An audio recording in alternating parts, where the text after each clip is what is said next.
अपराध बन जाने पर, जैसे आपकी आयु 80 वर्ष है और आपने कोई महत अपराध कर दिया, फिर आपके ऊपर अकाल मृत्यु लागू हो जाएगी, तत्काल दंड दिया जाएगा। साधु अवज्ञा तुरत भवानी, कर कल्याण अखिल के हानि। जैसे कोई महत अपराध बन जाए, किसी महापुरुष का अपराध बन जाए, महत अपराधों में जैसे पुत्री है, अपने द्वारा पोषित है, पूज्य है, और अगर उसका किसी तरह से अभद्र व्यवहार या माता पिता के द्वारा ऐसे, तो बहुत से ऐसे महत अपराध हैं जो तत्काल आयु श्री कीर्ति उनको तत्काल नष्ट कर देते हैं, फिर वो अकाल मृत्यु को प्राप्त हो जाएगा।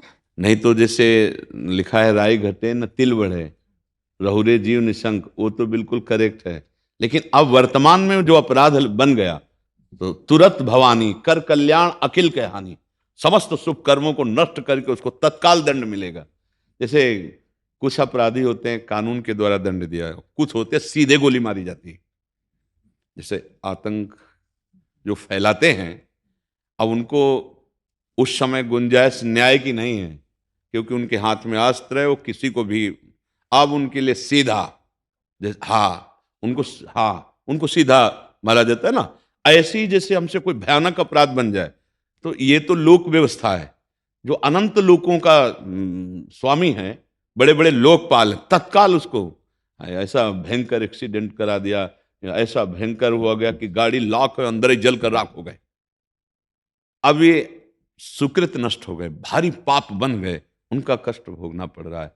और अगर अकाल मृत्यु का योग ना होता तो उसकी चर्चा ना होती ना, कि अपने आप पूरी आयु की मृत्यु की बात आई, तो शास्त्रों में अकाल मृत्यु की बात ही क्यों आती? तो अकाल मृत्यु आती महत अपराध बन जाने पर, तत्काल आपके सुकृत नष्ट हुए, अब कोई योग बनेगा और आप नष्ट हो जाएंगे। यद्यपि आपकी आयु थी कि आप 80 साल जीते, पर आपने भयंकर अपराध कर दिए, आपकी आयु छीन हो गई, आपकी कीर्ति नष्ट हो जाएगी, आपका स्त्री नष्ट हो जाएगा, वैभव नष्ट हो जाएगा, ऐसा होता है। वो फिर मृत्यु को तत्काल, अब जैसे अकाल मृत्यु जैसा कोई अपराध बन गया और बनने वाला और हमारी होने वाली, अब हम भगवान का चरणामृत, भगवान के आश्रय नाम तो कट सकता है।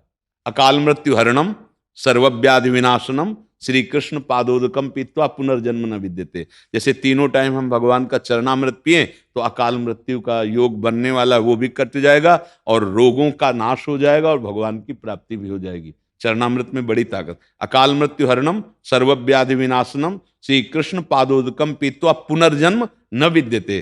तो ऐसा भी है, अगर अकाल मृत्यु ना होता तो इस श्लोक में कैसे आता? अकाल मृत्यु हरणम, मतलब अकाल मृत्यु होती है पर उसका हरण हो सकता है। भगवान का नाम जप करो, तीनों समय भगवान का चरणामृत पियो, तो अकाल मृत्यु का अपहरण हो जाएगा। तो अकाल मृत्यु ऐसा नहीं कि नहीं होती है, होती है। जैसे कोई अकाल मृत्यु नाम की कोई वस्तु नहीं है, नहीं है। आपके द्वारा अगर महत अपराध बन गए तो फिर ऐसा है।